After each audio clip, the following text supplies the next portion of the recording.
Today we are watch shopping at Ginza, Tokyo, and this marks my final day watch shopping here at Tokyo. Let's go see what the likes of Watchnian, Okura, Brand Shop Lips, and I'm probably missing a couple, but let's see what they have in stock. Let's see if we can find anything interesting. Watch shopping in Ginza is going to be a doozy as there are so many stores, all in one very condensed area. We'll be starting with Brand Shop Lips, a store you've probably heard of if you frequent Chrono 24. They've got a huge range of watches, so make sure to not miss this place while you're in Ginza. Starting off with a Tudor that I've never seen in person before. This is the Tudor Pelagos Carbon Chrono FXT Tour de France, and unlike its red counterpart, this yellow accent version is limited to only 300 pieces worldwide. From a historical and legacy perspective, 12,000 Canadian seems almost too cheap, though I guess the colorway is a bit of an acquired taste.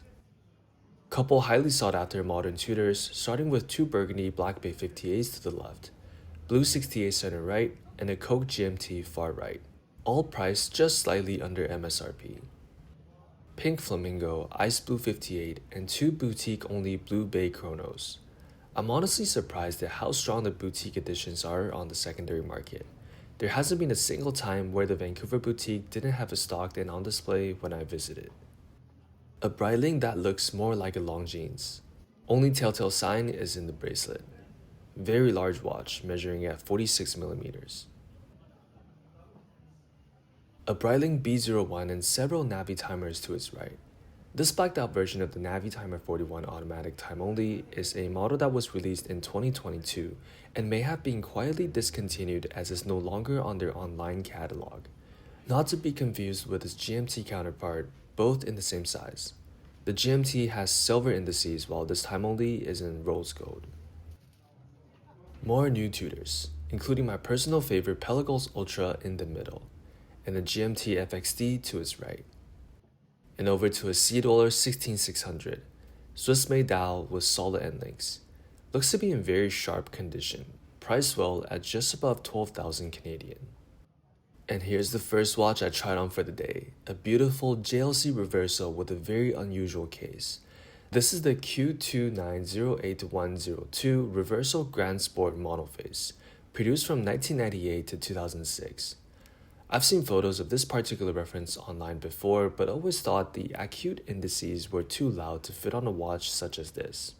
Now that I've got this on the wrist though, boy was I wrong. This muted dark brown dial, coupled with the aged lume, all tritium by the way, gives it a very classic look. The what I call a chocolate bar design in the middle of the dial just adds more visual interest, with the entire design captured within a ever so slightly curved case. This is one of the watches with the most personality and versatility I've seen this trip so far. Priced very reasonably at around 6,600 Canadian. Full kit. Next, similar design language but a totally different watch is the Cartier Roadster Casino dial. Yeah, I definitely have a type. This store didn't have either of the white dial variants, but this is close enough. I don't really go to casinos, so I'm not sure why this is called a casino dial. Please share it with us in the comments if you know. The dial is definitely well executed with the painted number indices catching well in the light. Certainly not as classy as its Roman numeral counterparts, but it comes with its own charm. And another black Roadster, this time with a silver tuxedo dial. Contrasting with the casino, this is a very elegant design. A bit puzzling on the wrist though, where even though it features a black dial, it's nowhere nearly as versatile as the white W6000 V3 I've tried on. The dial design almost seems exclusively dressy. I can see this watch on a very high-class older gentleman, but not on myself. Onwards to our next store. A petite Patek Philippe store tucked between Montblanc and Yamaha. Also, Onitsuka Tiger is packed with tourists as usual. I don't really understand the appeal by the way. Their shoes have like the thinnest soles. But we are now arriving at our second shop, Watchnian. The Ginza Watchnian is packed with predominantly Rolexes, and here's the Explorer 114270 and 36mm on the wrist. This reference was made between 2001 and 2010, replaced by the 39mm Explorers. It's crazy now to think back that there was a period of time where the 36mm Explorer didn't exist in the Rolex catalog. My likely unpopular opinion is that the Explorer 36 is the only watch in Rolex's entire professional range that gets better with each iteration. The classic 1016s and other models with lume painted directly on the dials aside, once Rolex started making lume surrounds, the Explorer has always maintained the same design, but the build quality has gotten way better with time. I don't see why someone would choose an older hollow end link Explorer over the current 124270. The only detail I can see is the slightly less bulky 3, 6, and 9. Current iteration is a bit more defined. Here is the two-tone yellow gold modern 36. I quite like the idea of a two-tone Explorer, but similar to everything I've learned trying on Datejust this trip, 36mm oyster cases look the best on Jubilee. Imagine this was on a two-tone Jubilee bracelet, or even if the standard steel Explorer came on Jubilee. That would be so cool. Maybe we will get to see that in April. Looks pretty good on the wrist. Not with my fit though, the denim jacket plus the fanny combo makes me look hella touristy.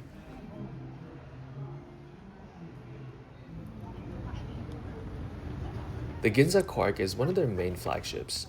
They've always been very particular with filming in stores though, so I only get one watch, one chance, and I picked out this Polo Explorer 2 16570.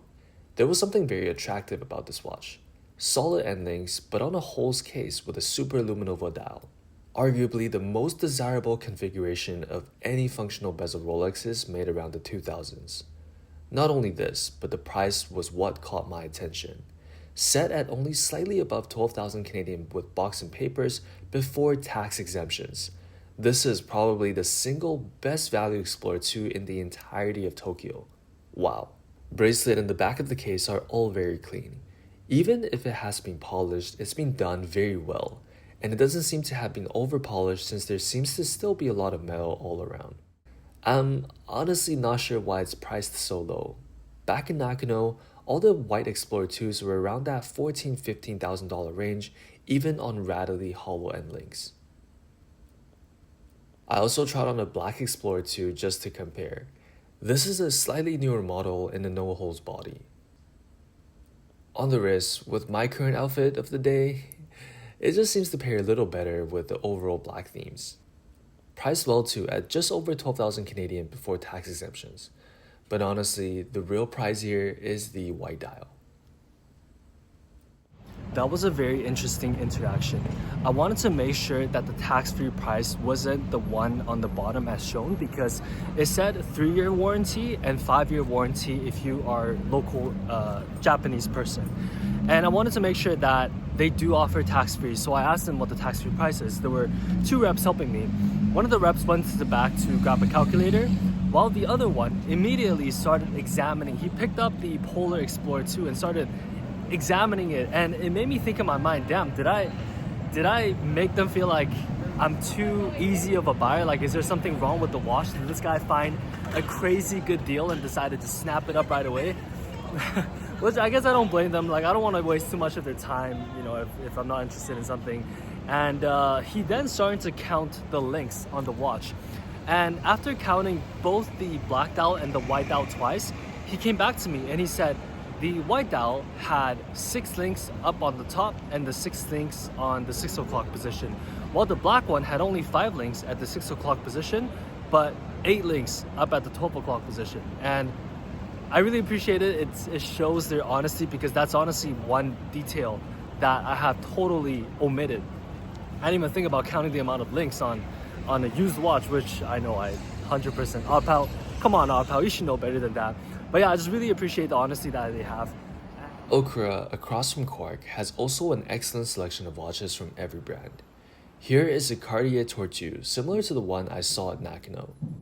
This one is in white gold rather than platinum, and you can see the price is drastically lower at around 13,000 compared to the platinum's 29. This version doesn't feature the same gill shape patterning on the dial though, but that's honestly alright for a saving of $20,000. Another beautiful reverso. This reference is the now rare 271861. nicknamed Grand Tal Shadow.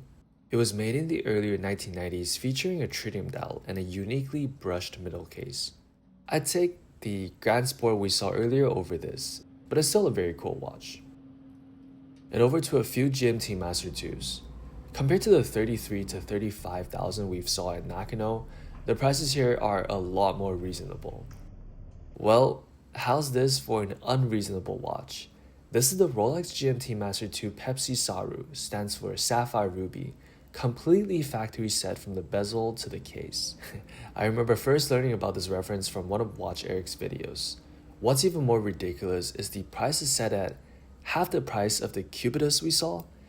Yeah, I have no idea how anything works in the ultra modern, ultra luxury world. Moving on, a range of Datejusts.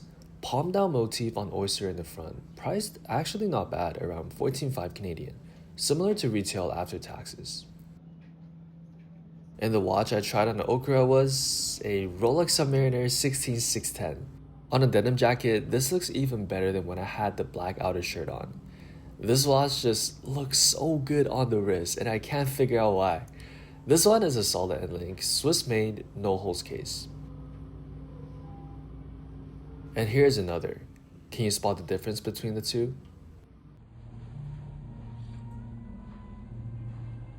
Tritium and end links aside, the Submariner fonts between the two are not the same. The Swiss-made example is a sans serif dial, while this Tritium example has a serif hooked S in a noticeably thicker typeface. The latter should be the standard, so what was the sans serif all about? Well, exiting Okura with more questions than answers, our next stop is Ginza Rasin. Now this store, if you are shopping for anything Rolex, is a must visit. Starting off with another 16610 Rolex Sub Date, this one featuring a creamy tritium dial on flat S. The condition of this example is so nice. Every angle, every surface is glimmering with light. I need to stop trying these on. They all look so good on the wrist, each of them with a slightly different character. I never planned for the 16610 to be my next acquisition, and the watch basically brute forced itself into my consideration set. This example is priced at 15 Canadian, full kit. Back over to the Explorers. Here's the same 36 I tried on a Watchnian, the 114270. And here is its upgrade, the 124270. You can tell the new 36 from the old by the coronet under the 6 marker. Speaking of upgrades, the clamshell clasp on the new model is also much more sturdier than the old. Full kit from 2021 priced at just over 10,000 Canadian, which is basically retail. And here is the 39mm version. The main tell for this model compared to the 36 or the 40 is the position of the Explorer text on the bottom half of the dial. Also, it was rumored that these use the hour hands of the 36s, so the hour hand feels a little short. You can see though that these basically doubled in price since their 2017 release. Full kit. That 16610 had such an interesting dial. It was totally patina. The hand seems to be service parts, but that Submariner font, I've never seen that. It's even more angular than your semi-Zorro dials on your 14060s. Like, what is that? Anyone in the comments, please let me know. What is that dial? Is that a service dial back when they used tritium for the loom? I've never seen that before. It's really cool, really wicked to be able to see that in person.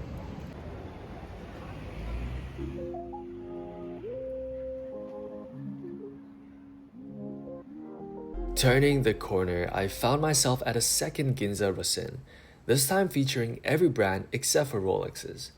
Here, I found a rare reference of the IWC Pilot. This is a Mark 15, which is the direct successor of the Mark 12 with a very similar design, but larger at 38mm.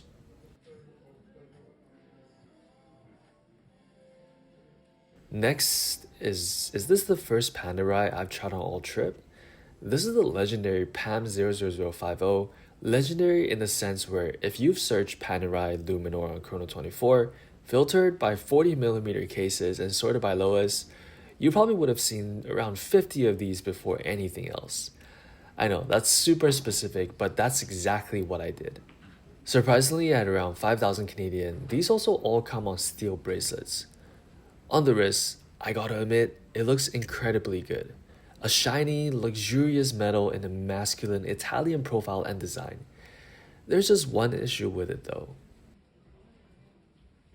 Mark 20, Mark 18, Mark 16, and now Mark 15. When does it stop? Well, I think it stops around here. I think the Mark 15, even though it's a gorgeous watch, the bracelet, I love the mesh bracelet.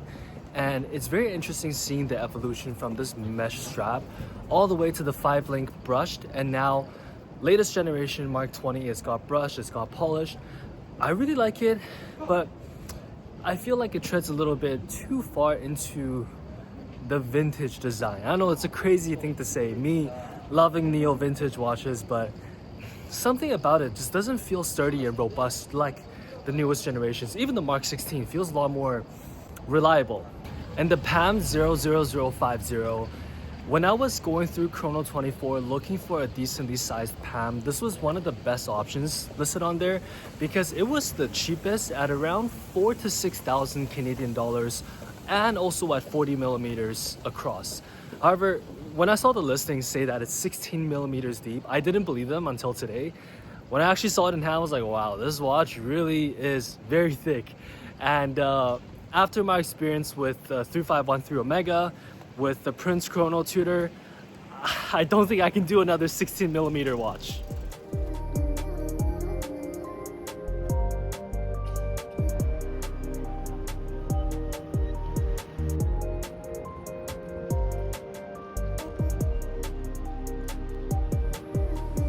The final watch shop on the list for today is Daikokuya. A full kit dates up 14060M with a new Rolex card. Seems to be in great condition. Priced at 15 Canadian. Left-hand drive GMT Master 2 full kit at around 26,000 Canadian. An IWC Spitfire 39 priced incredibly well at under 5,000 Canadian dollars. And a very delicious looking Audemars Piguet Royal Oak. I know nothing about this model, but it literally looks edible. Why do some watches look so much like food? And ending it off with my old Omega Speedmaster 3513, one of the best starter luxury watches anyone can get. That wraps it up for me watch shopping in Ginza for 2025. I am totally watched out. There's so many watches to see here. I think Ginza, Shibuya, Shinjuku, and Nakano are definitely top 4 in Japan. There might be one, is there another location? Big Patek Philippe behind me. Anyways guys, thank you so much for watching this video to the end. Let me know if there's any watches in this video that intrigued you, and I will see you in the next one. I realized that Audemars Piguet only looks so delicious because I am starving. We're gonna head over to Tokyo Station's underground ramen street now. Hey, thanks for watching this video to the end. If you've watched all 5 of my Tokyo watch shopping videos this year, comment, say something about ramen in the comments below so I know. But really, thank you and hope you had as much fun as I did. Also, Merry Christmas and Happy Holidays.